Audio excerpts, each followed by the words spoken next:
የምንካፈልበት ርዕስ እዚህ ቤት መጽሐፍ ስለተለመደ ገደብን ሰብሮ ማለፍ የሚል ነው። ሃሌሉያ! ገደብን ሰብሮ ማለፍ። እንደምታውቁት እግዚአብሔር ሁሉን ቻይ ቢሆንም ግን ሁሉን ቻይነቱን ለጥቅማችን ለሕይወትና ለበረከት እንደ አስፈላጊነቱ ነው የሚለቀው። እግዚአብሔር ሁሉን ስለሚችል ሁሉን ነገር አያደርግም። የእግዚአብሔር ሁሉን ቻይነት የሚገርማችሁ ነገር የሚያገለግለው ፈቃዱንና ምክሩን ነው። ብዙ ጊዜ ሰዎች ከእግዚአብሔር ጋር በተለይ ከእግዚአብሔር ሁሉን ቻይነት ጋር ጠብ የሚገጥሙት እግዚአብሔር ሁሉን እየቻለ በሕይወቴ ላይ ለምን እነዚህ ቀላል ነገሮችን አያደርግም? በሚታመም ሰዓት፣ በሚቸገር ሰዓት፣ የሆነ ነገር ውስጥ በሚገባ ሰዓት እግዚአብሔር ስለሚችል ብቻ ሁሉን ነገር እንደሚያደርግ ያስባል። ወዳጆቼ እናንተ ከመስሪያ ቤታችሁ እዚህ እስከምትመጡ ድረስ ወይም ደግሞ ከቤታችሁ እዚህ እስከምትመጡ ድረስ ብዙ ሱፐርማርኬቶችና ሱቆችን አልፋችኋል። መግዛት የምትችሉትን ሁሉ እየገዛችሁ አይደለም የመጣችሁት። መግዛት የምትችሉትን ሁሉ እየገዛችሁ ብትመጡ እዚህ አትደርሱ። መግዛት ያለባችሁንና የሚያስፈልጋችሁን ነው እየገዛችሁ እዚህ የመጣችሁት። ውሃ የሚያስፈልገው ውሃ፣ የሆነ ነገር የሚያስፈልገው እንጂ ገንዘብ አለኝ ብላችሁ ሱቅ ውስጥ ገብታችሁ የምትፈልጉትን ሁሉ አታደርጉም። እኛ በጥቂት ዕውቀታችን የምንችላቸውን ከፍላጎቶቻችን አንጻር እያደረግን እግዚአብሔር ግን ሁሉን ቻይነቱን ዝም ብሎ እንደ ዝናብ እንዲያወርደው መፈለጋችን በጣም ልክ ያልሆነ ነው። የሚገርማችሁ ኑኃሚን ከሞዓብ ምድር ስትመለስ ያላት ዕውቀት በእግዚአብሔር ሁሉን ቻይነት ላይ የተዛባ ስለነበረ ኑኃሚን መጣች ብለው ሲቀበሏት እንደምታስታውሱት እኔ ኑኃሚን ሳልሆን ማራ ነኝ አለች። ምክንያቱም ኑኃሚን ማለት እግዚአብሔር ደስተኛ ያደረጋት ሴት ነው። አሁን በምን መልኩ ነው እኔ እግዚአብሔር ደስተኛ ያደረገኝ? ሁሉን የሚችል አምላክ አስመርሮኛል። ባሌ እንዳይሞት ማድረግ እየቻለ ዝም አለ። ልጆቼ እንዳይሞቱ ማድረግ እየቻለ ዝም አለ። እየቻለ ዝም አለ ብሎ ከሚጣላ ሰው ጋራ ወዳጆቼ ማውራት ከባድ ነገር ነው። አይችልም ባሌ እንዳይሞት ማድረግ እንደ ማቱሳላ 999 ዓመት እና ለምን ዝም አለ? ይችላል እኮ። እንዲህ አይነት ዕውቀት ውስጥ እግዚአብሔር ሁሉን ቻይነቱን ለፈቃዱና ለምክሩ ነው የሚጠቀመው። ነገር ግን አሁን የምንካፈለው ከእግዚአብሔር ዓለም አንጻር ሳይሆን እግዚአብሔር ለጥቅማችን፣ ለበረከታችን፣ ለሕይወት እንዲሆን በሕይወታችን ውስጥ የሚገድባቸውና የሚወስናቸው ብዙ ነገሮች ቢኖሩም ነገር ግን በተቃራኒው ያለው የጨለማው ዓለም በሕይወታችን ውስጥ እንዳንጠቀም፣ እንዳንባረክ፣ እንዳንለቀቅ እግዚአብሔር በተናገረን ልክ እንዳንንቀሳቀስ ያሉ መናፍስታዊና አጋንንታዊ ገደቦች አሉ በሕይወታችን ላይ። ማንም ሰው ከዚህ ውጪ ሊሆን አይችልም። ዛሬ ማታ የምንካፈለው የእግዚአብሔርን አሜን ብለን ተቀብለን ግን በጨለማው ዓለም ላይ ያሉ ማንኛውንም ገደቦች ስለምንሰብርበት መንፈሳዊ መሪ ነው። ትምህርቱን ተመረን ስንጨርስ 10 እና 15 ደቂቃ እንጸልያለን። እግዚአብሔር በመንፈሴ እንዳከበደው በሕይወታችሁ ላይ ያሉ ማንኛውም አጋንንታዊ ገደቦች ዛሬ ማታ ይሰበራሉ። አሜን ላለ ሰው በኢየሱስም ይሁንለት። ከዚህ በላይ ጮክ ብላችሁ ገደብ ይሰበራል በሉ። ገደብ፣ ወሰን፣ ድንበር፣ ኬላ የሚል አቻ ቃላት አሉት።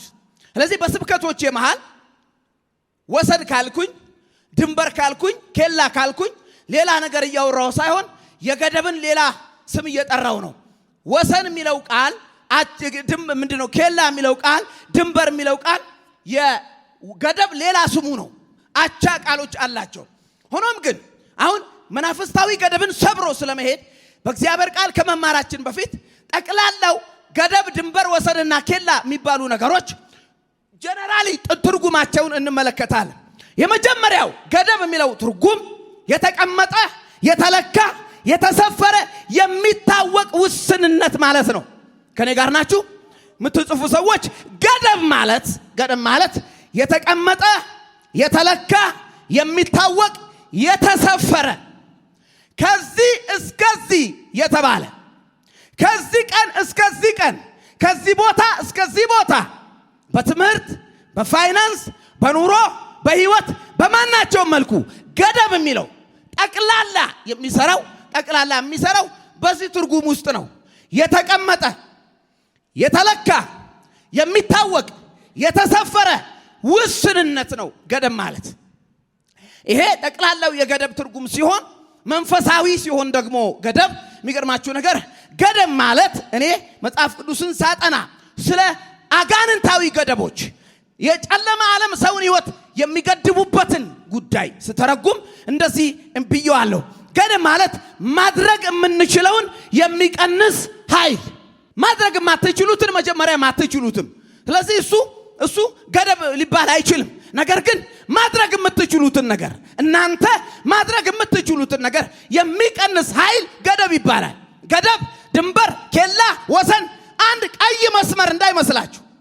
ከአንድ ሀገር ወደ ሌላ ሀገር፣ ከአንድ ክልል ወደ ሌላ ክልል፣ ከአንድ ቦታ ወደ ሌላ ቦታ ስትሄዱ በሁለቱ መካከል ያለውን ልዩነት ለማሳየት የተቀመጡ ኬላዎች አሉ።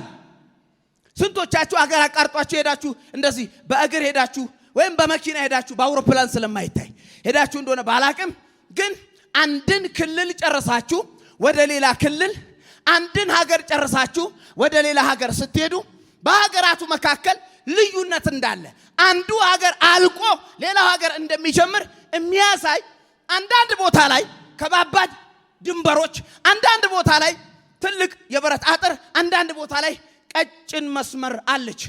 እኔ የኢትዮጵያን የሚያዋስኑ አገሮችን በሙሉ በኤርትራም በሱዳንም በኬንያም አይቻቸዋለሁ። የሚገርማችሁ ነገር አንዳንዶቹ በጣም ጠንካራ ናቸው።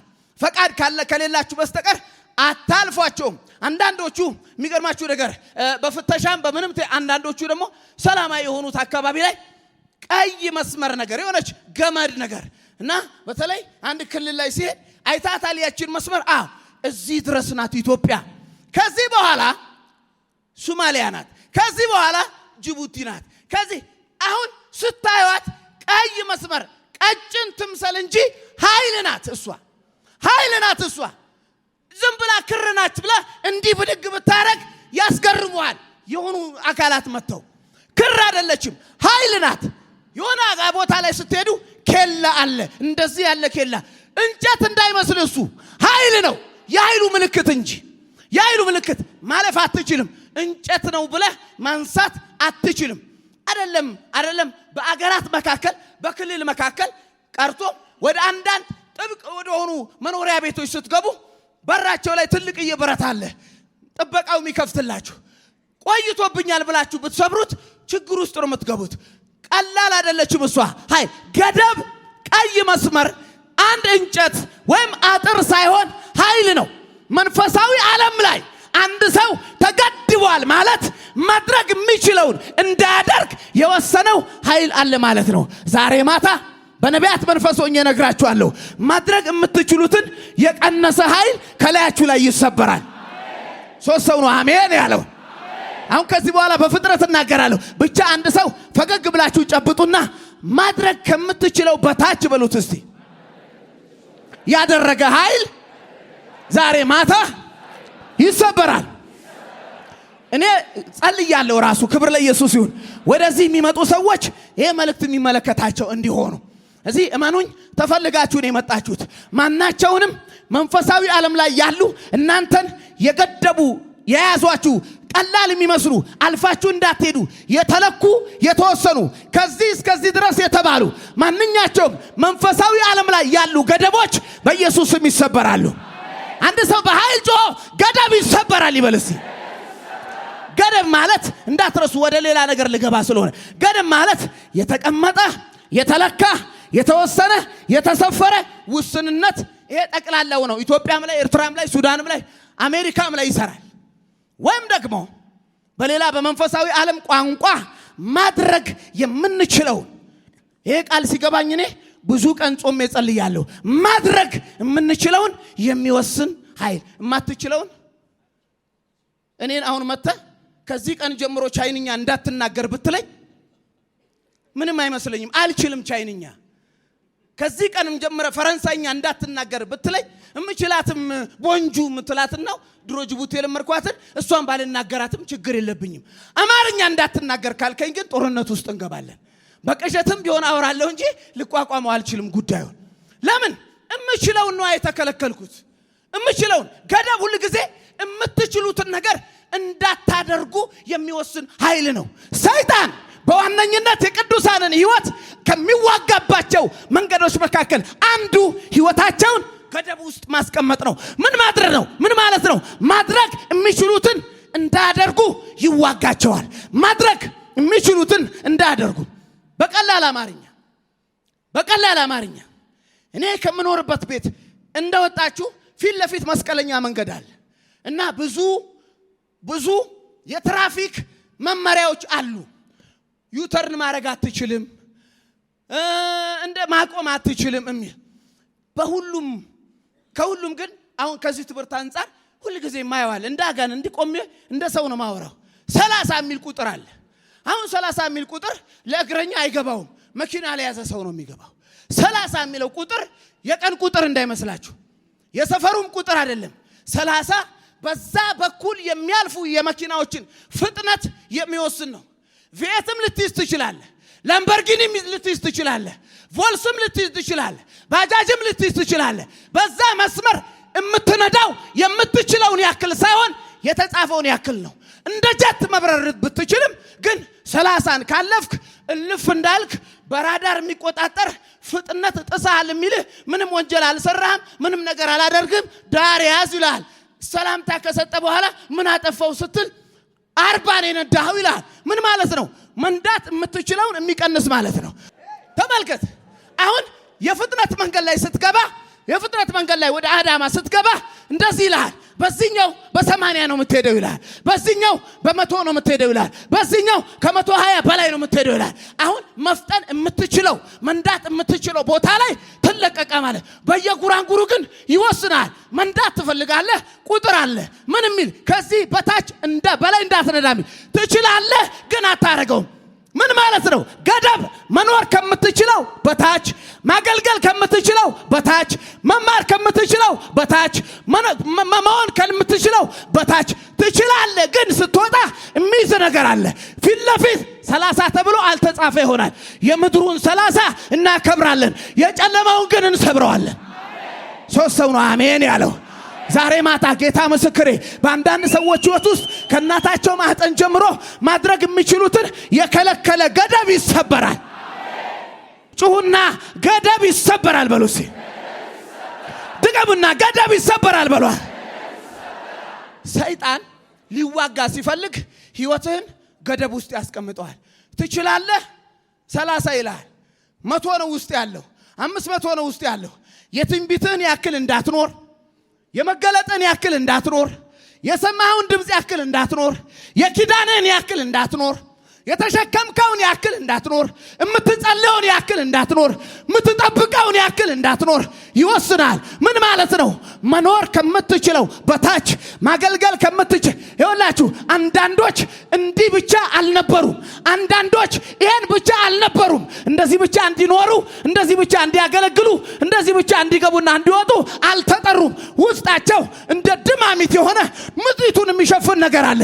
ግን ስቲል አንድ ሰፈር አንድ ቦታ ነው ያሉት። ለምን ወጥሮ ይዛቸዋል? ውስጣቸው ይገለባበጣል። እንደ እርጉዝ ሴት የሚመጣ ነገር አለ። ሲወጡ ግን ሁሉ ነገር ዝግትግት ይልባቸዋል። ለምን? ህይወታቸው ተገድቧል ማለት ነው።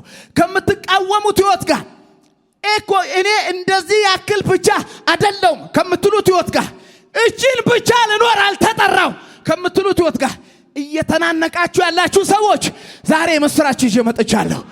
ያ ገደብ ይሰበራል። ሶስት ሰው ነው አሜን ያለው። እስቲ ቀኛችሁን ስጡኝና ከኔ ጋር እንደዚህ በሉ። ማድረግ ከምችለው በታች፣ መኖር ከምችለው በታች፣ ማገልገል ከምችለው በታች፣ መሆን ካለብኝ በታች ያደረገኝ ገደብ በኢየሱስም፣ ድገሙ በኢየሱስም፣ ለመጨረሻ በኢየሱስም ይሰበራል። እንግዲያው ዛሬ ማታ መንፈሳዊ ዓለም ላይ ያሉ እናንተን የያዙ ገደቦች ሲሰበሩ መማር የምትችሉትን ያክል ትማራላችሁ። መስራት የምትችሉትን ያክል ትሰራላችሁ። መነገድ የምትችሉትን ያክል ትነግዳላችሁ። እኔ በመንፈሴ እያየሁ ነው። አንድ እጅ ይነሳል ዛሬ ማታ። ወጥሮ ያዛችሁ ይነሳል። አሜን በሏ። ከአቅም በታች፣ ከምትችለው በታች፣ ውስጥ ካለው ነገር በታች። እግር ኳስ ጨዋታ ብዙ ጎበዝ አይደለሁኝም፣ ግን ከሰው ለመቀላቀል እንዲሁም ብዬ ሰዎች ሲያወሩ ለመቀላቀል አንዳንድ ዜናዎች ምናምን እሰማለሁ። ድሮ ነበረ መከታተለው። አንድ ጊዜ ምን ዜና ሰማው? አንድ ቡድን ከአንድ ቡድን ጋር ተጫውቶ ተሸነፈ እና መሸነፉን ዓለም አልተቀበለውም እና በተለይ ደግሞ በመሸነፉ ውጤት የተቀለበሰባቸው ሌሎች ቡድኖች ቡድኑን ከሰሱ። ምን ብለው? ከአቅም በታችን የተጫወቱት ከዚህ በላይ መጫወት ይችሉ ነበር ብለው። ተመልከት፣ ከዚህ በላይ መጫወት ይችሉ ነበር። ሆም ብለው ከደረጃ በታች ኖረው ከደረጃ በታች ተቀባብለው ከደረጃ በታች የሚገርማት ተጫውተው ሆም ብለው ነው የተሸነፉት እና ይቀጡልን ብለው ፎር ዘ ፈርስት ታይም እንደዚህ አይነት ዜና ሰማው። ግርም ብሎኝ ከደረጃ በታች ስለተጫወቱ ተቀጡ። የሚገርማችሁ ነገር ለካ በእግር ኳስ ጨዋታ ራሱ አለ ደረጃ። ደጋፊው ያውቃል። ለምንድን ነው አንዳንዴ ሽንፈት የማይቀበለው? ከዚህ በላይ መጫወት ይችሉ ነበር ብለው። ወዳጄ አሁን የኔ እግዚአብሔር ቃል ከሰማ በኋላ በህይወት ላይ ያሉ አንተን ከደረጃ በታች የሚያደርጉ ነገሮችን ሰብረ ነው የምትጥላቸው።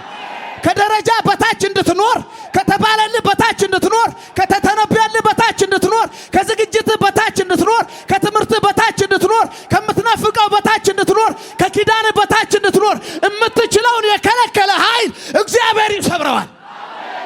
ይኸውላችሁ አንድ ጊዜ ሰው እቺን ብቻ ስሙኝ፣ ጌታ ይባርካችሁ። እኔ በጣም ግርም የሚለኝ ሰማይ ስለሚሆን ነገር ትንቢተ ኢሳይያስ ላይ ሲጻፍ እንደዚህ ይላል፣ ሐዘንና ዋይታ የለም ይላል። እዛ ሰማይ ኢሳይያስ መጽሐፍ ላይ አንበሳና ምንድነው ሕፃን ልጅ ይጫወታሉ ይላል። ጌታም እግዚአብሔር ይላል፣ ሰማይ እኮ ነው፣ ከዓይናቸው ላይ እንባ ያብሳል። እና ስነ መለኮት እየተማርን አንድ ልጅ ጠየቀው፣ ሰማይ እንባ የለም ከየት መጥቶ ነው እግዚአብሔር እንባ የሚያብሰው? ደስታ አለ ተብሏል፣ ክብር አለ ተብሏል፣ በጉ ብርሃን ሆኖ ተብሏል። እንባ ከየት መጣ? አስተማሪው ግራ ገባውና ሲመስለኝ አለ ሰዎች እዛ ከገቡ በኋላ ምድር ላይ እንዴት መኖር እንዳለባቸው ይገባቸዋል። እንዴት መኖር እንዳለባቸው፣ እንዴት ማገልገል እንዳለባቸው፣ ስሙን እንዴት መጠቀም እንዳለባቸው የተሰጣቸውን መብት ይገባቸውና ይጸጽታቸዋል። ወይኔ ያን ያክል ለካ ማሸነፍ ይችል ነበር ብለው ሲያለቅሱ በቃ አልፏል እያለ ምናልባት በጸጸት ካልሆነ በስተቀረ ማለት ነው። እኔ አሁን እውነቴን ነው የምልህ፣ ሰማይ ለካ እንደዚህ ማገልገል ይችል ነበር ብዬ እንዳላለቅስ በደንብ ነው ማገለግለው። ከደረጃ በታች እንዳገለግል የሚያደርገኝን እሰብረዋለሁ። ዛሬ ማታ በአንዳንዶቻችሁ ህይወት ውስጥ ከእናታችሁ ማህፀን ጀምሮ የተከተላችሁ መሆን የምትችሉትን የከለከለ ገደብ ይሰበራል። አሜን ላለ ሰው በኢየሱስም ይሁንለት። አንድ ብለው የሚጀምሩ ሰዎች አሉ ብሎኛል። መንፈሳዊ ገደቦች ይነሳሉ። አንዳንድ ገደብ በቤተሰብ ነው፣ አንዳንድ ገደብ በዘር ነው፣ አንዳንድ ገደብ በየግለሰብ ነው። በምንም ነገር ይሁን ብቻ መሆን የምትችለውን የቀነሰ ኃይል የተለካ የተሰፈረ የታወቀ ማንኛውም ገደብ በኢየሱስ ስም ይሰበራል። ጩና ለመጨረሻ ገደብ ይሰበራል በሏ። ጌታ ይባርካችሁ። እስካሁን ገደብን በተመለከተ እንደዚሁ መጽሐፍ ቅዱሳዊ መግቢያዎችን ነው። አንደኛ ዜና ምዕራፍ 4 ቁጥር 10 ይኸውላችሁ፣ ቀና ብላችሁ ይሁን። መንፈሳዊ በተለይ አጋንንታዊ ገደብ ይሰበራል። መስበሪያ መንገድ አለው። በጣም በህይወቱ ውስጥ በእንደዚህ አይነት የህይወት ውስንነት ህይወትን ጀምሮ ተገድቦ ጀምሮ ሰብሮ ስለጨረሰ ሰው አንደኛ ዜና ምዕራፍ 4 ይናገራል። ስለዚህ አሁን የምንመለከታቸው ከሰዓት አንፃር 2 ወይም 3 ነጥቦች መንፈሳዊ ገደቦችን መስበሪያ ናቸው። ገደቦቹ በግለሰብም ሊሆኑ ይችላሉ። ገደቦቹ በቤተሰብም ሊሆኑ ይችላሉ። ገደቦቹ በዘርም ሊሆኑ ይችላሉ። ስሙኝ፣ ገደቦቹ በአገርም ሊሆኑ ይችላሉ። እንደ ኢትዮጵያዊነት የተገደብነው፣ እንደ ቤተሰብ የተገደብነው፣ እንደ ግለሰብ የተገደብነው ማድረግ የምንችላቸውን ሁሉ እግዚአብሔር ብሎኛል ዛሬ ማታ ይሰባብራቸዋል። በአንዳንድ ቤተሰብ በጋብቻ፣ በአንዳንድ ቤተሰብ በትምህርት፣ በአንዳንድ ቤተሰብ በጤና፣ በአንዳንድ ቤተሰብ በኑሮ፣ በተለያየ አይነት ገደቡ አይነቱ ይለያያል። እመኑኝ ይሰበራል። አሁን ቃሉን እናንብብ። አንደኛ ዜና ምዕራፍ 4 ቁጥር 10 9 እና 10 ስለሚያያዙ ትኩረቴ 10 ላይ ቢሆንም ያቤጽም ይላል። ያቤጽም ከወንድሞቹ ይልቅ የተከበረ ነበረ። ቁጥር 10 እዚህ ላይ ያለው ያቤጽም 4 ጸሎቶች ጸለየ። አቤቱ እንድትባርከኝ ግዛቴን እንድታሰፋልኝ እለምንሃለሁ። እጅ ከኔ ጋር ትሁን ከስቃይና ከጉዳት ጠብቀኝ በማለት ወደ እስራኤል አምላክ ጮህ። እግዚአብሔርም የለመነውን ሰጠው። ቁጥር 10ን ጮክ ብላችሁ ከኔ ጋር እንደዚህ በሉ እስቲ። ያቤጽም በሏ ግዛቴን እንድታሰፋልኝ እለምንሃለሁ። ዛሬ ማታ አንድ ሰው ከእንጀራና ከወጥ ጸሎት ወጥቶ ወደ ግዛት ጸሎት ውስጥ ይገባል። የድንበር ጸሎት የሚጸልይ አንድ ሰው ይታየኛል። ግዛቴን አስፋ ጠቦኛል የሚል አሜን። ይሄ ያለውበት አልተመቸኝም የሚል ነግራችኋለሁ። የጠበባችሁን ጫማ ስታረጉ አካሄዳችሁ እንደሚበላሽ ሁሉ የጠበበ ህይወት ውስጥ ስትኖሩ መንገዳችሁም፣ ፋይናንሳችሁም፣ አገልግሎታችሁም እንደዛ ነው የሚሆነው። ሲጠብ ሳይመች እንደ ኢትዮጵያዊነት እቺንስ ማናየባት ብለ መቀበል መብት ነው። እንደ ያቤጽ ደግሞ እምቢ ብለ መስፈር መብት ነው። ዛሬ አንድ ሰው ከቤተሰብ የተቀበለውን ጠባብነትና ያነሰ ነገር እግዚአብሔር ይቀይርለታል። እጃችሁን ከፍ አድርጉና ግዛቴን አስፋ በሏ። እኔ ድምጻችሁ አልተመች። ከዚህ በላይ ግዛቴን አስፋ በሉ እስቲ። አጠገባችሁ ያለው ሰው ጨብጣችሁ ያዙትና ዳቦ የምትጠይቅ ከሆነ ዳቦ ይሰጣል በሉት። ግዛት የምትጠይቅ ከሆነ ደግሞ ግዛት ይሰጣል። ለአንድ ለሁለት ሰው ስለ ግዛት መጸለይ ጀምር በሉት እስቲ። ዛሬ ማታ የአንድ ሰው የጸሎት ርዕስ ይቀየራል። የአንድ ሰው የጸሎት ርዕስ ይቀየራል። አሁን እንደዚህ ብሎ የሚጸልይ ሰው አለ። እንደዚህ ብሎ የሚጸልይ ሰው አለ። ይሄንን የገደበኝን ይሄንን የያዘኝን ስበርና ጣልልኝ። አልተመቸኝም፣ አልተስማማኝም፣ ልክ አይደለም። ያቤጽ የአብርሃም ዘር ነው። ኪዳን አለበት። የባረኩን ባርካለሁ የሚል ደም ውስጥ የአብርሃም ደም አለ። ሲያየው የህይወት እንቅስቃሴው እላዩ ላይ እንዳለው ኪዳን አይደለም። ደግሞም ከእናቱ ማህፀን ሲወጣ የወጣለት ጣር የሚል ስም አለ። የሰጡትን አልተቀበለም። ይኸውልህ መናገር ሳይችል የሰጡትን ስም መናገር ሲችል ቀየረው። እስቲ እጃችሁን ከፍ አድርጉና ግዛቴን አስፋልኝ በሏ። ድንበሬን አስፋልኝ በሉ እስቲ። ገደብ ስበርልኝ በሏ። ጌታ ይባርካችሁ። ቁጭ በሉ። ይኸውላችሁ በጣም ከመገረምባቸው የመጽሐፍ ቅዱስ ክፍሎች መካከል አንዱ አንደኛ ዜና ምዕራፍ 4 9 እና 10 ለምን አትሉኝም? ጸሐፊው መጽሐፉን ሊጽፍ የተነሳው ስም ዝርዝርን ነው።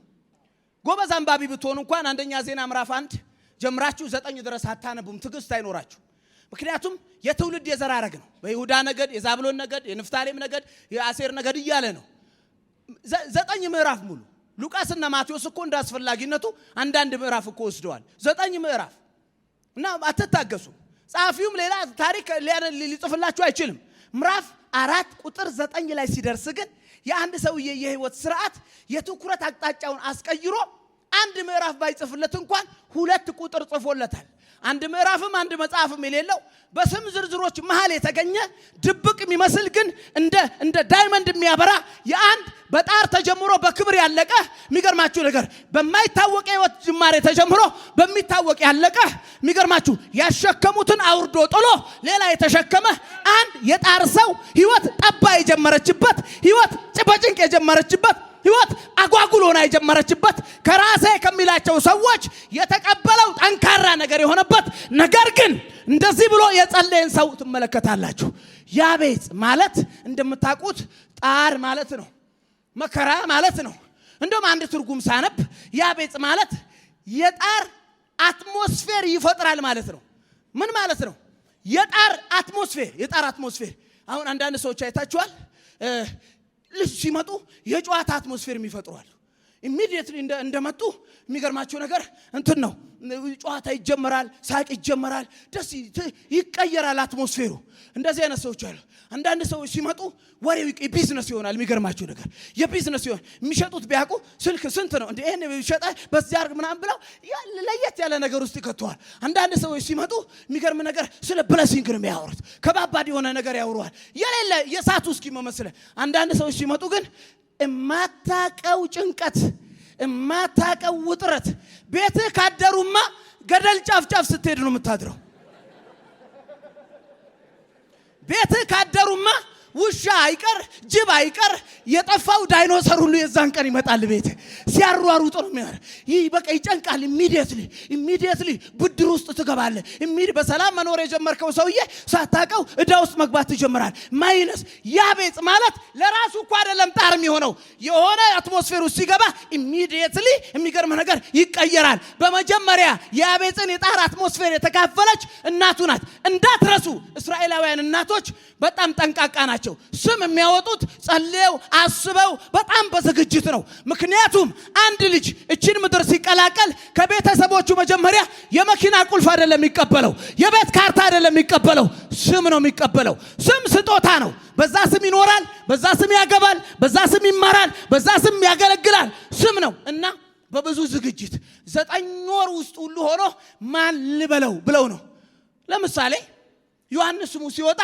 ዘመድ ነው ያወጣው ታውቃላችሁ ቤተሰብ በሙሉ ሲሪየስ ናቸው ብቻዬን ብለ የምታወጣው የለም ለምን ዘሩ ላይ ማአት እንዳያመጣ ማን ልትለው ነው ማን ብላ አስባል ይላል አጎት ራሱ መጥቶ ሚስት እኮ ነው ያረገዘችው የኔ ነው መብቱ ማለት አትችል የኔ ነው መብቱ ብለ የሆነ መከራም ያመጣ ስም ልታመጣ ነው እንዴ ማን ነው የምትለው ደና ዘራችንን የሚያስጠራ ያስቡበታል ያቤጽ እናት ዘሯን አላማከረች ምን አላማከረች ብቻ የሰነ መለኮት አስተማሪዎች ሚስማሙት 2-3 ነገር ነው አንድ አባጥሎ ሄዶ ይሆናል 2 ቤተሰብ ማያቀው ኪሳራ ውስጥ ገብቶ ይሆናል በዋነኝነት ግን ከምጥ ጋር ይያዛል ወንድሞች አሉት ቀላል ነበር ምጣቸው እሱ ግን ሳምንት ታመጣው ወር ታመጣው የሚገርማችሁ 3 ቀን ታመጣው አይታወቅም ደሟ ፈሶ አልቆ ሞተች ሲሉ ፈትለክ ብሎ ወጣ ሞተሽ ነበር እኮ ሲሏት ልጁን ሞት አለችው ሞት ተሸክሞ መኖር ጀመረ ከዚህ ስም ጋራ እየሄደ ማግባት አይችል መማር አይችል ጠባብ ድንበር የተወሰነ የተለካ የሚታወቅ አዲስ ነገር የለ ለብቻው ያጣጥር ቤተሰብ ያጣጥራል ከዛ በኋላ ቆም አለና ታሪክ ሲያገላብጥ አንድ ቢጠራ የሚመልስ አምላክ አለ አሜን አትሉም ወይ የሆነ ታውቃላችሁ እስራኤል ሀገራውን ብትሄዱ ያቤጽ የሰራውን ከተማ ያስጎበኛቸዋል ውስጡ ዲዛይን ይመላለሳል ውስጡ የከተማ እቅድ ይመላለሳል ሰዎች ሲጠሩት ግን ጣር ብለው ነው ሰዎች ሲጠሩት ግን መከራ ብለው ነው አልተመቸውም አልተስማማውም አልፈለገውም አልተቀበለውም ያቤጽ እቺንስ ማናየባት አላለም እቺንስ ብዙ አበሻ የሞተው በዚህ ነው ማናየብ ውሎ መግባት ማናየባት ብዙ ሰው እኮ እንደዛ ነው ውሎ እንጂ ተቀልዳል ውሎ መግባት ማናየባት ብዙ ሰው ሲጸልይ ምን ብሎ እንደሚጸልይ ታውቃላችሁ ጌታ ሆይ አው ውዬ መገባበት አጣ አሁን ጌታ ሆይ ለኔ አንድ ስራ አጣ ብዙ ሰው አሁን አንድ ዳቦ አጣ ለኔ እንደዛ ነው ያቤጽ አየ ጠቦታል አልተስማማው ታሪክ ሲያነብ አባቱ አብርሃምን ከኡር ምድር ጠርቶ ባርኮታል ታሪክ ሲያነብ አባቱ ይስሐቅን እየተከተለ ጉድጓድን ሁሉ ውሃ አርጎለታል ታሪክ ሲያነብ ዱላ ብቻ ይዞ የወጣው አባቱ ያዕቆብን የ2 ክፍል ሰራዊት አርጎታል ለካ ይቻላል አለ እኔ ያቤጽ በጣር ጀምሬ በጣር አልጀምርም አልጨርስም አሽቀንጥሬ ነው ምጥልላችሁ አለ አልቀበልም አለ በርከክ ብሎ ጸለየ ወዳጆቼ ጸሎት አንደኛውና ዋነኛው ገደብን መስበሪያ መሳሪያ ነው የሚጸልዩ ሰዎች ሰይጣንና ሰዎች እነሱ ላይ ያስቀመጡትን ገደብ ሰብረው ይጥሉታል የምትጽፉ ሰዎች እንደዚህ ብላችሁ ትጽፋላችሁ ጸሎት በሉስ ሃሌሉያ ምን አይነት ጸሎት አይነቱ ይለያያል ጸሎት ሁሉ ጸሎት አይደለም ጸሎት ምን አይነት ጸሎት አንገቴን ማስገቢያ የሚል ጸሎት የኔ እኮ ብዙ ሰው እኮ አንገቴን ብቻ አንገትሽ ከገባ በኋላ ሌላ ሰውነትሽ ምን ሊሆን ነው ብዙ ሰው ጌታ አንገቴን ብቻ አላስገባ እንጂ ሌላው በኢየሱስ ደም እየሸፈነ ማለት ነው የውሻ ቤት ብቻ የምታክል ሚሉ ሰዎች አሉ የሚገርም ነገር አሁን ውሻ ራሱ ተሻሽሏል በፈታ ማለት ነው የሚፈልገው ካንተ ጋር ሳሎን መኖር ነው የሚፈልገው የለም ያበሻ ውሻ ነው 4x4 ወረንጅ ሀገር ብትሄድ እኮ ውሻ ቤት ያንተ ቤት ነው ራሱ የውሻው ቤት የሚገርም ነገር የውሻ ቤት የሚባል ጸሎት የለም እና እግዚአብሔር ጸሎት ቤት ይሰጣቸዋል እነሱ ከገቡ በኋላ ሌላ ሰው አይገባም ለምን አንዳንድ ሰው ውጥረቱ ሲሆን ከውጥረቱ አንፃር ይሆናል ጸሎቱ እሱ ጸሎት አይባልም ያቤጽ ተንበረከከና ያባቶቹን አምላክ ጠራ ነው የሚለው የሚገርማችሁ ምን ብሎ ነው የጠራው ገደብን አስፋው መማር እፈልጋለሁ ገድቦኛል። ማገልገል እፈልጋለሁ ገድቦኛል። ከተማ መስራት እፈልጋለሁ ገድቦኛል። ይሄ ያለውበት የህይወት ስርዓት ጠቦኛል፣ አይመጥነኝም፣ ልክ አይደለም። ከዚህ በላይ መኖር፣ ከዚህ በላይ ማገልገል፣ ከዚህ በላይ መሆን እችላለሁ የያዘኝ ነገር ስላለ እንጂ። አንዳንድ ሰዎች እኮ የማገለግለው ጌታ ምስክር በሚመጡ አመታቶች ላይ ሰዎች እንደገና የሚተዋወቋቸው እሱ ነው እሱ አይደለም የሚባሉ በውስጣቸው ያለው ቅባት፣ በውስጣቸው ያለው አገልግሎት፣ በውስጣቸው ያለው ትምህርት፣ በውስጣቸው ያለው ንግድ፣ በውስጣቸው ያለው አመራር ፈንድቶ የሚወጣ ይታየኛል። ገደቡን ያነሳዋል። ከተስማማ ምንም ልረዳህ አልችልም። ከወደድከው እንደ እምነቱ ይሁን። እኔ ግን አንድ ያቤት እፈልጋለሁ እንደዚህ ብሎ የሚጸልይ ድንበሬን አስፋ፣ ድንበሬን አስፋ። አልተመቸኝም አሁን ያለሁበት። ከዚህ በላይ መሆን እችላለሁ። ከዚህ በላይ ሰምቻለሁ። ከዚህ በላይ ማገልገል እችላለሁ። ባካችሁ በኃይል ጩና ድንበሬን አስፋ በሉ እስቲ። የድንበሬን አስፋ ጸሎት የሚጸልየው ሰይጣንና ሰዎች በጣም በጥቃቅን ጸሎት ሊያደክሙ በሚሞክሩ ሰዓት ነው። ያው ያቤት ዳቦ በሚፈልግ ሰዓት ነው ስለ ድንበር የሚጸልየው። ከኔ ጋር ናችሁ? ጣር ብለው ሰዎች ሰይመውት እችን ብቻ አላቀኝ የሚል ሰው አይደለም ያቤት። ያቤት የትኩረት አቅጣጫው የጠበበውን ነገር ማስፋትና ማሻሻል፣ ሰርቫይቫል ማድረግ አይደለም። ብዙ ጊዜ አይቻለሁ የሰርቫይቫል ጥያቄ ያለባቸው ሰዎች ህይወታቸው ከትልቅ ታሪክ ጋር አይገናኝም። ምበላውን ስጠኝ፣ ምሰራውን ስጠኝ፣ ማገባውን ስጠኝ የሚሉ ሰዎች በራሳቸው ዙሪያ ጥብብ እንስ ያለ ነገር ከበላው ከጠጣው ይበቃኛል የሚል የኔሽን ጥያቄ የሌላቸው፣ የዳይሬክሽን ጥያቄ የሌላቸው፣ የህዝብ ጥያቄ የሌላቸው ሰዎች መልተው ነው የሚሞቱት። ያቤት ይርበዋል፣ ግን ጸሎቱ ምንድነው? ድንበር ስጠኝ ነው። ያቤት ይርበዋል፣ ይጠማዋል። ምናልባት ከጸሎቱ በኋላ 2 እና 3 ቀን አይበላም፣ ግን የዳቦ ጥያቄ አቁሟል። ከተንበረከከ ምን ብሎ እንደሚጠይቅ ታውቃለህ? ጣር ብለውኛል፣ መከራ ብለውኛል። ይሄን ታሪክ ግን ድንበር ሰተ ነው ምታጠፋልኝ። ድንበሬን አስፋው። እንደውም አዲሱ ያኛው ትርጉም ሀገሬን አስፋው ነው የሚለው። ለምንድን ነው ያቤት ጸሎት ልዩ የሚሆነው? ይኸውላችሁ እስራኤል በሙሉ ድንበር ተከፋፍላ ማንም ሰው ስለ ድንበር አያስብም። ሁሉም አባቱ ከሞተ በኋላ የአባቱን ርስት ስለመውረስ ነው የሚያስበው። ሁሉም የአባቱን ርስት ተቀብሎ ቁጭ ባለበት ሰዓት ላይ አንድ ጸሎት በመሃል ውልቅ እያለች ሰማይ ትደርሳለች። ምን እንደሚል ታውቃለህ? እነዚህ በሙሉ አገር አለን ብለው ተቀምጠዋል፣ እኔ ግን የግል አገር እፈልጋለሁ ይላል። ደስ ሲል እግዚአብሔር እንደዚህ ያሉ ጸሎቶች ደስ ይለዋል። ቅር የሚለው እኮ ነው የሚመስለው። ቅር እኮ ነው የሚለው። አንዳንድ ሰው ወጣ ያለ ጸሎት ሲጸልይ የሆነ መልአክ መጥቶ በጥፊ መጥቶ ትውልድ ለራሱ ቁርስ ምሳ እራት እየተራበ ኢትዮጵያ ውስጥ መብራት በሌለበት ሁኔታ እየተጓዘ ስንት ሰው በኩራዝ ተቀምጦ አንተ የሚለው ነው የሚመስለው። ያቤት ቤተሰቡ አገር ወርሶ ጠይቆ እስራኤል በአጠቃላይ ርስት ወርሳ ጨርሳ፣ አንድ ሰው ግን እንደ አዲስ ስለ ርስት ይጸልያል። እንደ አዲስ ስለ ርስት ይጸልያል። በጸሎቶች መሃል የአንድ ሰው ይኸውላችሁ የእግዚአብሔር ሰው ዮኒም ሲናገር ሰምቻለሁ። አጠገባችሁ ያለ ሰው ጸሎታችሁን ከሰማው ምን ሆኖ ነው ብሎ እስኪገረም ድረስ የጸሎት አይነታችሁ ካልተቀየረ መጸለይ አልጀመራችሁም። ደፋር ሰዎች እግዚአብሔር ዛሬ ማታ ያስነሳል። ካሉበት አትሞስፌር የወጣ ከዳቦ ከእንጀራ ከወጥ ከሚስት ከባል ከልብስ ከጫማ የወጣ ስለ ሀገር የሚጠይቁ ደቡቡን ስጠኝ የሚሉ ምስራቁን ስጠኝ የሚሉ ዘሬን ስጠኝ የሚሉ እንደዚህ አይነት ከባድ ቅባት ይዘው ወዳጆች ሆይ የሚንበረከኩ ሰዎችን እግዚአብሔር በቀጣይ ባሉ አመታት ምድሪቱ ላይ ከፍ ያደርጋቸዋል። እስቲ ለመጨረሻ እጃችሁን ከፍ አድርጉና ድንበሬን አስፋው በሉ። ድገሙና ድንበሬን አስፋው በሉ። ግዛቴን እንድታሰፋልኝ እለምናለሁ። ለምን? ይሄ ሰውዬ ግዛት እኮ የለውም። ምናልባት ግዛት የራሱ ብቻ ነው። ምናልባት ግዛት 2 ሱሪ ካለው የትኛውን ልልበስ የሚል ብቻ ነው። በቃ አለቀ፣ ሌላ የለውም። አየና ያንን እንጨት ብቻ ዱላ ብቻ ይዞ ወደ ሶሪያ ምድር የተሰደደው አባቴ ያዕቆብን የ2 ክፍል ሰራዊት ያደረከው አንተ አይደለ? አዎ። አባቴን አብርሃምን ከኡር ምድር ጠርተህ ያበለጠከው አንተ አይደለ? አዎ። ይስሐቅ በደረሰበት ሲቆፍር ምንጭ እንዲፈልቅለት ያደረከ አንተ አይደለ? አዎ። እዚህ ደግሞ አንድ የጠበበው ሰው አለ። እዚህ ደግሞ አንድ ያልተስማማው ሰው አለ። ጣር ብለውኛል፣ አልተቀበልኩትም። ይሄ ይበቃል ብለውኛል፣ አልተቀበልኩትም። ምንድነው የምትፈልገው? ግዛት። ምንድነው የምትፈልገው? ግዛት። ጆን ዌስሊ የሚባል እንግሊዛዊ ሪቫይቫሊስት ከአንግሊካን ቤተክርስቲያን በቅስና ምክንያት መጽሐፍ ቅዱስ ተገለጠልኝ ብሎ ለየት ያሉ ነገሮችን ሲያወራ ተባሮ ወደ ቤቱ ገብቶ የእንግሊዝን ካርታ በትልቁ ለጠፈና የቤት ዕቃዎቹን በሙሉ ሸጦ አልጋ ብቻ መሬት ላይ እንደዚህ የሚተኛበት ትንሽዬ ምንጣፍ ብቻ አስቀርቶ በትልቁ ከታች እንደዚህ ብሎ ጽፏል፣ እንግሊዝን ስጠኝ።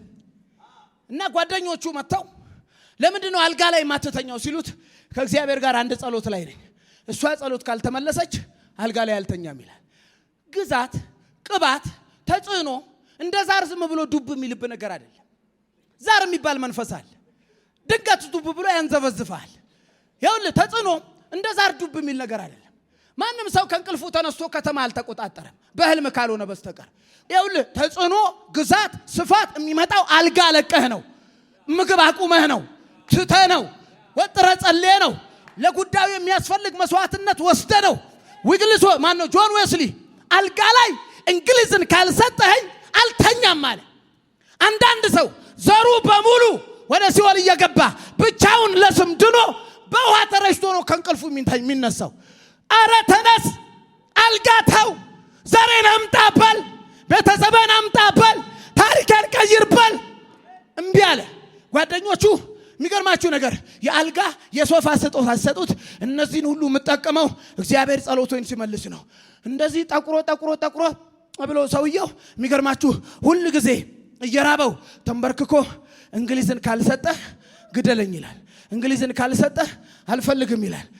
ነገሩን ለማሳጠር እግዚአብሔር ጸሎቱን ሰማና እንግሊዝን ሰጠው። ስለሱ ሳነብ ደስ ያለኝ እናቶች ማዘር ሊያግዙ ይችላል። እናቶች እህል ሰፌር ላይ ወይም ትሪ ላይ አስቀምጠው እህሉን እንደዚህ ሲያንጓሉ ታይታችኋል አይደለ? ጆን ዌስሊ ይላል አንድ ጸሐፊ እንግሊዝን አንጓለላት፣ እንደዚህ ናጣት። የሚገርም ነገር ናጣት። ሮያል ፋሚሊ፣ የእንግሊዝ ሮያል ፋሚሊ ፊቱን ለማየት ይናፍቁ ነበር። አንድ ምስኪን 4 በ4 ውስጥ ሆኖ ተንበርክኮ እንግሊዝን አምጣ የሚል እግዚአብሔር አንድ ቀን እንግሊዝን ይዞ መጣ። አንድ ቀን ሀገር ይዞ መጣ። ምን አምጣ እያልክ ነው? ዳቦ አምጣ እያልክ ነው? ምን አምጣ እያልክ ነው? ሚስት አምጣ እያልክ ነው? ባል አምጣ እያልሽ ነው? ወይስ ሀገር ስጠኝ እያልሽ ነው? ማን ነው እዚህ ውስጥ ያ ቤት የጠበበው? ማን ነው እዚህ ውስጥ ያ ቤት የሰጡትን አልቀበልም የሚል የሚታገል የሚተናነቅ? ነግራለሁ፣ እንደ ያ ቤት እንደዚህ ብለህ መጸለይ መጀመር አለብህ። ድንበሬን አስፋ፣ ድንበሬን አስፋ። በኢትዮጵያ ምድር እንዲሁም በአዲስ ኪዳን ካህናት ቤተክርስቲያን እግዚአብሔር ሰፊ ድንበር ያላቸው ነጋዴዎችን ያስነሳል። 3 ሰው አሜን አለ። ሰፊ ድንበር ያላቸው ገበሬዎችን ያስነሳል። ሰፊ ድንበር ያላቸው ምሁራንን ያስነሳል። ሰፊ ድንበር ያላቸው አገልጋዮችን ያስነሳል። ሰፊ ድንበር ያልተወሰነ ያልተለካ። በጣም የምወደው ሰው አለ። የሚገርማችሁ ነገር ዊግልስወርዝ የሚባል ብዙ ጊዜ ነው ስለዚህ ሰው የምናገረው። ፊደል አያቅም። በ40 ዓመቱ ሚስቱ ኤ አፕል፣ ቢና ባናና፣ ሲ ካር ብላ ከኮንፈረንስ መልስ የምታስተምረው የሚያቀል ጉዳይ የለም። ምንም ቧንቧ ጥገና ነው የተማረው። ቧንቧ ጥገና ሁሉ ጊዜ በቦርሳው የሚገርም ቃጫ ጥርስ ማውጫ ይዞ የሚዞር ሁሉ ጊዜ ግን ሚስቱ መጽሐፍ ቅዱስ ስታነብለት ይቀጣጣላል። በተለይ ስለ ሪቫይቫል ከሆነ 2 ዓሳና 5 እንጀራ በዛ ሲባል ቆይ ድገሚ ይላታል። የሆነ እያነበበች ኢየሱስ በውሃው ላይ ተራመደ ሲል ድገሚ ምን ክፍል ውስጥ ነው ሳያቀው የሚያገለግልበት ቦታ መጽሐፍ ቅዱሱን ገልብጦ ሄዶ የሚገርም ነገር ሁሉ ጊዜ ይላል። ማን ነው ይሄ ሰው? እግዚአብሔር ሰው ሲናገር ዊግልስወርዝ ሁሉ ጊዜ የምጸልየው እንደዚህ ነው። አልተማርኩም፣ ልክ ነው። የእንግሊዝ ወታደራዊ አካልን ሄጄ አሰልጥሩኝ ብል ኦፕን እና ክሎዝ አትችልም ብለው ያባሩኛል። ነገር ግን መንፈሳዊ ዓለም ላይ ለኔ የሚሆን ቅባት እንዳለ አምናለሁ። ለኔ የሚሆን እሳት እንዳለ አምናለሁ። ይሄን ያልተማረ ሰው ታስባለህ። ይሄን ቧንቧ ጠጋኝ ታስባለህ። ይሄን ቤተሰብ የገፋውን የት እንዳለ የማይታወቅ ሰው ታስባለህ። ሁሌ ይጸልያል። አስፋው ግዛቴን መጣ እግዚአብሔር ሰውየው ላይ። ስማኝ፣ በህይወት ዘመኑ 35 ሙታን ሚስቱን ጨምሮ አስነስቷል። በዊግልስ ወርዝ አገልግሎት እግር የሌላቸው ሰዎች ጫማ ገዝተው ይመጡና ጫማውን ከታች አድርገው እዚህ ሲጭን ከታች እግር ይወጣል። አንዳንድ ሰው ተረት ነው የሚመስለው። እነግርሃለሁ፣ ሰዎች ቢሰሙት ሊያምኑት የማይችል ነገር የሚቀበሉ አንዳንድ ሰዎች አሉ። ሱፐርናቹራል የሆነ ቪዚቴሽን የአንዳንድ ሰዎች ህይወትን ሲነካው ያለው። ሶስት ሰው አሜን አለ። ህይወት የሰጠችን ማናየበት ብለህ ከተቀበልክ ማይታወቅ ነገር ውስጥ ትጀምራለህ። ጣር ትጀምራለህ፣ መከራ ትጀምራለህ፣ በዛው ትጨርሳለህ። ያቤት አልቀበልም፣ ጠቦኛል፣ እሰፋለሁ፣ ያሰፋኛል፣ እንደዚህ ብዬ እጸልያለሁ። ምን ብለህ? ድንበሬን አስፋው። ወደ ሌላ ምዕራፍ ለመሄድ ወዳጆቼ፣ የእግዚአብሔር ቃል ሲናገር ስለ ያቤት እግዚአብሔር የለመነውን ሰጠው። ሰፊ ድንበር ጠየቀ፣ ሰጠው። አሜን ወዳጆቼ። እናቱ በጣር ወልጄዋለሁ ብላ በሱ ምክንያት እንዳጣጣረች የጣሩ ተካፋይ ሳትሆን የክብሩ ተካፋይ ሆነች እና ከወንድሞቹ መካከል የከበረ ነበር ይላል። ሲጀምር በጣር ነው፣ የጨረሰው በክብር ነው። ሶስት ሰው አሜን አለ። ያቤት ህይወት ጠባ ስትጠብቀው በጸሎት ሰበራት። ህይወት አንሳ ስትጠብቀው በጸሎት አሰፋት። ህይወት እንካ ያለችውን እንጭ ብሎ አልተቀበለም። የአባቶቹን አምላክ ጠራ። ምን ብሎ? ገደብ ይሰበር ብሎ። እየጨረስኩ ነው። በትንቢት መንፈስ ልንገራችሁ። ዛሬ ማታ እንዳትማሩ፣ እንዳትሰሩ፣ እንዳትኖሩ ጤናችሁን፣ ቤታችሁን፣ ህይወታችሁን የያዘ አንድ ገደብ ይሰበራል። ሶስት ሰው አሜን ብሏል። ምናልባት ያ ገደብ አንተን ብቻ ሳይሆን እናትህንም አባትህንም አያትህንም ይዞ ሊሆን ይችላል። እግዚአብሔር ግን ይሰብረዋል። መንፈስ ቅዱስ እንደዚህ ይለኛል፣ የዘር ማንዘር የሆነ ገደብ ራሱ እግዚአብሔር ይሰብረዋል። እንደውም አንድ ትንቢት እናገራለሁ። ከቤተሰብህ የመጀመሪያ የምትሆንበትን ድል ዛሬ ማታ እግዚአብሔር ይሰጣል። አባት የሆነ ቦታ ሄዶ ቆሟል፣ አያት የሆነ ቦታ ሄዶ ቆሟል፣ አንተም ቆመሃል። ግን አንተ የተለየ ነገር እያደረክ ነው። ምንድነው? ይሰበር እያልክ ነግራለሁ። በዘሬ ሆኖ የማያቅ ነገር እግዚአብሔር ባንተ ይጀምራል። መንፈስ ቅዱስ አጠገባችሁ ያለውን ሰው ያዙና አንድ ብለህ የምትጀምረው ነገር አለ በል። አይ እኔ ያልተስማማ ዛሬ የሰበራ ጸሎት እኮ ነው። እንደዚህ ነው ሲነግሩ ራሱ እንደዚህ ብለው ነው የሚነግሩ። እኛ ቤት እኮ እንደዚህ ሆነን አናቅም ይሉሃል። እኛ ቤት እኮ እንደዚህ ሆኖ አያቅም ይሉሃል። አንተ ለመጀመሪያ ጊዜ የሚባል ታሪክ፣ ወይኔ ለመጀመሪያ ጊዜ የሚባል ታሪክ ማገለግለው ጌታ ምስክር፣ እዚህ ጉባኤ ውስጥ በቤተሰባቸው ለመጀመሪያ የሚባል ነገር በእኛ ቤተሰብ እንደዚህ ሆኖ አያቅም። ለመጀመሪያ ጊዜ ጩና አሜን በላ ወዳጄ። የሆነ የሚገድብ አለ እኮ ቤተሰብ ላይ መጥቶ ያረፈ እዚህ ድረስ የተባለ በትምህርት እዚህ ድረስ፣ በስራ እዚህ ድረስ። ጩና ከኔ ጋራ ገደብን በጸሎት እሰብራለሁ በሉሲ።